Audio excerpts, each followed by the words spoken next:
수소결합에 의한 물의 성질 5번째입니다. 자, 일반적인 물질들 먼저 살펴볼게요. 일반적인 물질들은 온도가 낮아질수록 부피가 작아집니다. 한번 생각해 볼게요. 온도가 높은 상태에서는 일단 기체 상태일 거 아닙니까? 기체 상태에서 입자들 간의 거리가 굉장히 멀리 떨어져 있죠. 그렇기 때문에 멀리 떨어져 있으니까 당연히 그만큼의 부피를 차지해서 부피가 크겠죠. 근데 온도가 낮으면 어떻게 될까? 입자들 간의 상호작용에서 서로 가까워지게 되겠죠. 그래서 온도가 낮으면 낮을수록 입자들 간의 거리가 가까워지면서 부피가 작아지게 돼요. 그래서 기체보다는 액체일 때 더 부피가 작을 테고요. 액체일 때보다는 고체일 때 부피가 훨씬 더 작겠죠. 밀도를 생각해 볼게요. 밀도는 부피분의 질량이죠. 즉 기체일 때 온도가 높은 상황에서 기체일 때는 부피가 굉장히 큽니다.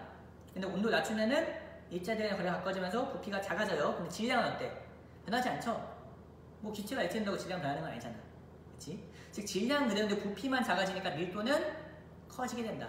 기체보다 액체의 밀도가 크고 마찬가지로 액체일 때보다 고체일 때 밀도가 더 큰 거죠. 이처럼 일반적인 물질은 온도가 낮아질수록 밀도가 커지고 부피는 작아지는 현상이 일어나게 됩니다. 근데 물은 그렇지 않아요.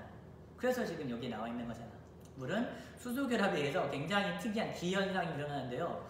물도 마찬가지로 H2O도 마찬가지로 수증기에서 물이 될 때, 즉 기체에서 액체가 될 때는 일반 현상과는 똑같이 부피가 작아집니다. 즉 수증기일 때 굉장히 멀리 떨어져 있는 물 분자들이 온도가 낮아지면서 액체, 물이 되면은 가까워져요. 그치? 가까울 수밖에 없겠지. 엄청나게 멀리 떨어져 있는 수증기보다는 물 분자가 되면은 가까워질 테니까요. 즉 부피가 작아지고 밀도가 커지게 됩니다. 여기까지는 일반 현상이랑 똑같은데 여기서 재밌는 거는 액체에서 고체 될 때입니다. 즉 물에서 얼음이 될 때는 일반적인 경우는 어떻게 됐어? 부피가 작아졌죠. 액체일 때보다 고체일 때 부피가 더 작아지잖아. 근데 이 물은 물에서 얼음이 될 때, 액체에서 고체 될 때 오히려 부피가 커지게 됩니다. 아니 왜? 왜 다른 물질들과는 완전 정반대로 이렇게 역행하는 걸까요? 오히려 액체일 때보다 고체일 때 부피가 더 커요. 밀도가 더 작아진다는 거예요. 왜 그럴까요? 선생님이 뭐 지금 나왔던 쭉 1번, 2번, 3번, 4번 표면 장력, 연용량, 무제관 현상 이런 걸 생각하면 왜 이렇게 답 나왔지? 왜 그러겠어? 수소결합 때문입니다. 이놈의 수소결합 안 끼는 데가 없어. 다 그냥 수소결합이에요. 그쵸? 왜 그럴까? 자, 아까 말했듯이 기체에서 액체 되는 거는 이상 없습니다. 근데 액체에서 고체 될 때 한번 생각해 볼게요. 액체 분자, 물 분자들이 이렇게 있는데 얘네들이 온도가 낮으면 점점 가까워지겠죠. 일단 기본적으로 가까워지려고는 해요. 처음에는. 근데 가까워지다 보면은 너무 가까워지면 어떻게 될까? 효율적인 수소결합을 하기가 어려워집니다.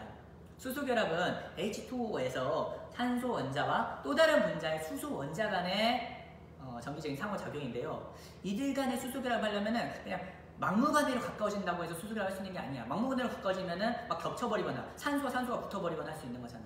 즉 적절한 거리를 유지해야지만 산소와 수소 간의 수소결합을 유지할 수 있게 되는 거예요. 즉 얘는 너무 가까워지면 안 돼. 너무 가까워지면 오히려 수소결합을 할 수 없어. 그래서 적절한 거리를 벌려서 빈 공간을 형성해야지만 최대의 효율로 수소결합을 할 수 있고, 그렇기 때문에 오히려 액체일 때보다 고체일 때 빈 공간이 형성되면서 부피가 커지게 되는 겁니다. 자, 이게 얼음의 결정 모형입니다. 보면 알겠지만은 빨간색 동그라미가 산소 원자를 의미하는 거고요. 흰색은 수소 원자입니다. 즉 얘가 물 분자인 거죠. 물 분자들이 이렇게 모여 있어요. 물 분자들이 이렇게 결정 형태로 규칙적인 형태로 이렇게 모여 있죠. 그래서 얘가 바로 얼음의 결정 모형인 거예요. 근데 얘들이 그냥 막 가까워지지 않는단 말이야. 지금 보면 알겠지만 되게 규칙적이죠. 막무가내로 가까워지는 게 아니라 어느 정도 빈 공간을 형성하면서 이어져 있습니다. 지금 봐보세요. 이 육각형의 빈 공간이 있는 게 보이나요? 이때 이 보라색 선에 주목하세요. 이 보라색 선이 바로 수소결합입니다. 이 수소결합이 우리 물 분자는 최대 한 분자당 몇 개 수소결합이 가능하다 했었죠? 2개가 가능해요. 2개의 수소결합을 하기 위해서는 이런 식으로 육각형의 빈 공간을 형성해야지만 최대 2개의 수소결합을 이룰 수 있게 되는 겁니다.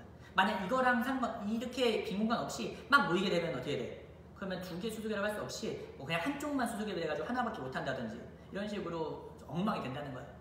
즉 물 분자 입장에서는 수소결합, 최대의 수소결합을 효율적으로 하기 위해서 육각형의 빈 공간을 형성하게 되고, 액체일 때보다 고체일 때 부피가 더 커지게 된다.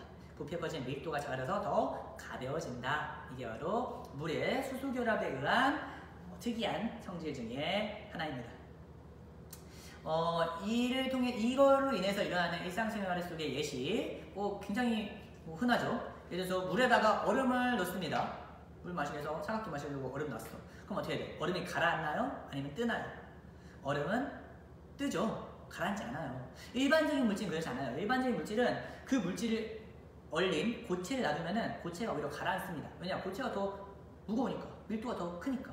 근데 물은 H2O는 오히려 얼음이 되면 밀도가 작아져요. 왜? 빈 공간, 질량도 없는 쓸데도 없는 빈 공간이 형성되면서 밀도가 작아지게 되니까요.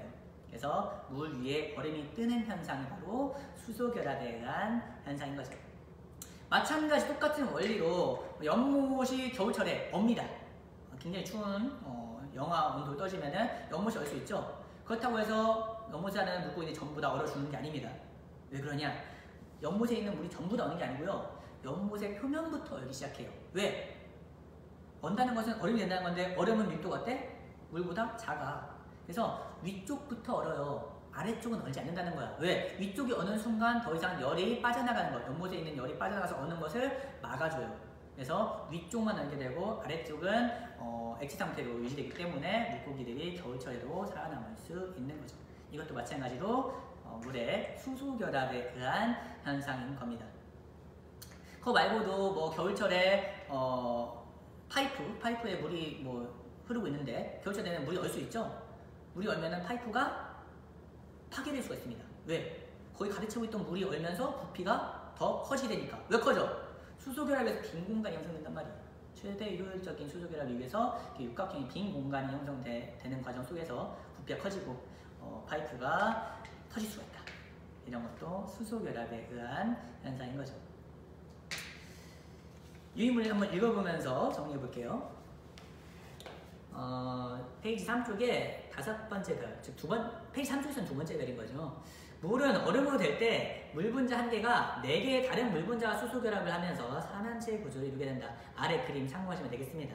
여기서 말하는 것은 4개의 수소결합을 한다는 뜻은 아니에요. 저번에 얘기했듯이 2개의 수소결합이고 4개의 물 분자가 주변에 달라붙는다는 뜻입니다. 그런 과정 속에서 이것들이 연결되면서 육각형의 빈 공간을 이용해야지만 이 수소결합을 효율적으로 할 수 있게 되는 거거든요.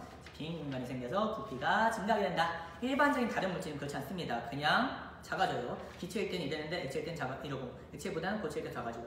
근데 물은 H2O는 이래요. H2O는 수증기 때 이러는데 물이 되면은 작아졌어. 근데 얼음이 되면은 이렇게 작아지면 안 된다고. 그럼 빈 공간이 효율적인 수소결합을 할 수 없기 때문에 육각형 빈 공간을 만들기 위해서 지들끼리 좀 자중한단 말이야. 야, 우리 너무 가까워졌어. 이렇게 너무 가까워지면은 수소결합 할 수 없어. 우리 수소결합 2개 해야 될 거 아니야. 야, 너 좀 이쪽으로 가. 너는 이쪽 109.5 이쪽으로 가. 너 이렇게 가서 육각형을 이루어야지만 딱 얘네 편안한 수소결합을 이룰 수 있기 때문에 빈 공간이 만들어지게 되는 겁니다.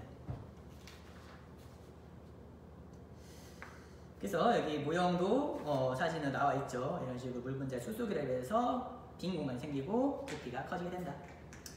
물의 밀도가 얼음보다 크기 때문에 얼음이 물 위에 뜰 수 있는 거고요. 추운 겨울철에 수도관 파이프가 얼어서 터지는 현상이라는 것도 수소결합에 의한 현상이다.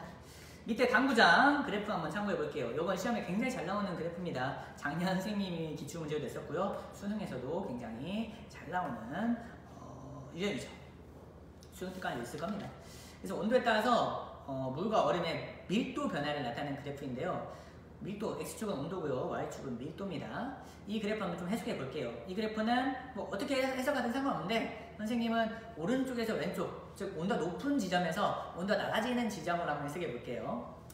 자, 온도가 8도씨부터 한번 가볼게요. 8도씨 끝이니까 오른쪽 끝. 온도가 8도씨에서 점점점 온도가 낮아진 상황입니다. 온도가 8도씨에서 온도가 낮아지면 어떻게 돼? 액체에서 온도가 낮아지면 어떻게 된다 했어? 그냥 부피가 막 커지거나 작아지는 거 아닙니다. 영역이 있습니다. 여기 그래프 보면서 잘 해석해 보세요. 자, 8도씨입니다. 일반적인 똑같아요. 지금 이 상황은 일반적인 상황은 똑같아. 물인데 온도가 낮았어. 온도 낮으면 당연히 기본적으로 일단 부피가 작아지겠죠. 이건 일반적인 상황이야. 다른 물질들도 그래. 물도 여기까지는 그래. 처음부터 막 부피가 커지는 거 아니고 8도씨에서 4도씨, 8도씨 아니어도 됩니다. 4도씨가 될 때까지. 즉 25도씨에서 4도씨가 되거나 80도씨에서 4도씨가 되든 그건 상관없어. 아무튼 적절한 온도에서 4도씨가 될 때까지는 부피가 작아집니다. 왜냐? 열이 없으니까. 열이 없으면 분자되는 상호작용에서 가까워질 거 아니야. 수소결합에 의해서 가까워질 거 아니야. 쌍쌍힘에 의해서 가까워질 거 아니야. 분산력에 의해서 가까워질 거 아니야. 물 분자들이 가까워지면서 부피가 작아진다. 부피가 작아지면 밀도가 어떻게 된다? 커진다. 그래서 8도씨에서 4도씨 갈 때까지는 일반적인 상황과 똑같이 밀도가 커집니다. 지금 여기까지는 일반적인 똑같아. 물도 정상이야, 여기까지는. 근데 4도씨가 이제 관건이죠. 4도씨가 되면 얘네들이 자중을 한단 말이야. 야, 우리 너무 가까워진 거 아니야? 우리도 막 다른 애들처럼 너무 가까워진 것 같은데 우린 수소결합 해야 되잖아. 이 4도씨부터 애들이 생각한단 말이야. 야, 우리 너무 가까워. 우리 수소결합 하려면 좀 벌어져야 돼. 그래서 이제부터 4도씨부터 온도가 낮으면은 이제 슬슬 거리를 두기 시작한단 말이야. 사회적 거리두기. 그래서 점점 부피가 커지게 되고 4도씨부터는 온도가 떠지면은 오히려 부피가 커지는 반대 현상. 일반 현상과 반대되는 현상이 일어나는 거예요. 즉 밀도가 작아지겠죠. 4도씨에 정점 찍는 겁니다.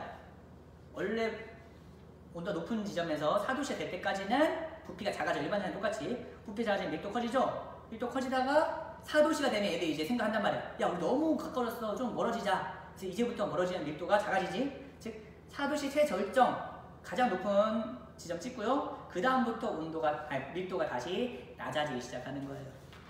그래프 보시면은 그 모양 그대로죠. 4도씨의 가장 밀도가 큰 지점이고요. 그 후부터 4도씨가 온도가 점점 떨어지면서 밀도가 작아지게 된다.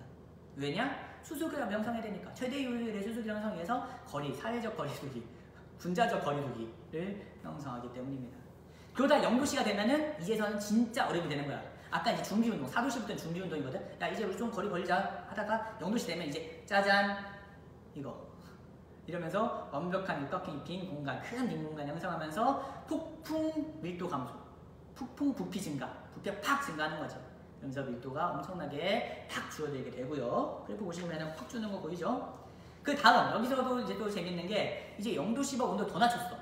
어림이 됐어. 이제 염원하던 수소결합 2개, 한 분자당 2개씩 이루면서 이렇게 결정 형태의 어림이 됐단 말이야. 근데 이것보다 더 온도가 낮았어요. 0도씨가 더 낮아지게 되면 어떻게 될까요?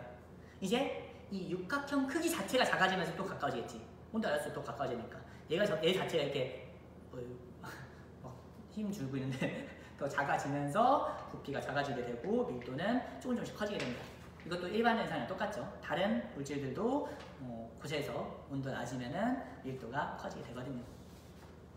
그 그래프가 당구장 모양으로 되어 있고요. 이번 시험에 굉장히 잘 나오는 그래프입니다. 꼭 참고하시고요. 이와 관련된 기출 문제는 다음 시간에 저번에 했듯이 기출 띄우고 한번 푸는 시간 가져볼게요. 그래프 한번 해석하고 정리하겠습니다. 8도씨에서 4도씨가 된다. 이때는 온도가 떨어지면서 물 분자 간의 인력이 강해지죠. 온도가 떨어지면 인력이 강해지는 거야. 열이 없으니까. 열이 얘를 활발하게 해주는 건데, 띄워주는 건데, 온도가 낮아지면 점점점 가까워지겠죠. 그래서 부피가 작아지고 밀도는 커진다. 근데 4도씨 정글점 되면 애들이 생각을 해. 야, 우리 너무 가까워. 야, 이제 좀 벌어져. 육각형 만들어야 돼. 근데 이제 슬슬 벌어지기 시작해. 그때부터 밀도가 작아지겠지. 4도씨부터는 수소결합 규칙적인 배열을 형성하게 되면서 이 과정에서 빈 공간이 발생해 부피가 커지고 밀도가 작아진다. 이제 0도씨가 됐어. 그러면 부피가 팍 커지지. 육각형 되면서 밀도가 엄청나게 작아지게 되고요. 이제 0도씨가 더 작으면은 정상처럼 얼음 고체, 이 육각형 자체가 작아지면서 가까워지면서 밀도가 커지게 되는 겁니다. 그래서 밑줄거지는 부분이 가장 중요하겠죠. 즉 4도씨부터 온도가 낮아지면서 4도씨가 중요한 거야. 4도씨부터 온도가 낮아지면서 이제 수소결합에 의해서 빈 공간 형성하기 위해 부피가 커지는 지점이다. 4도씨가 최절정, 밀도가 가장 큰 지점이다 라고 기억해 두시면 되겠습니다.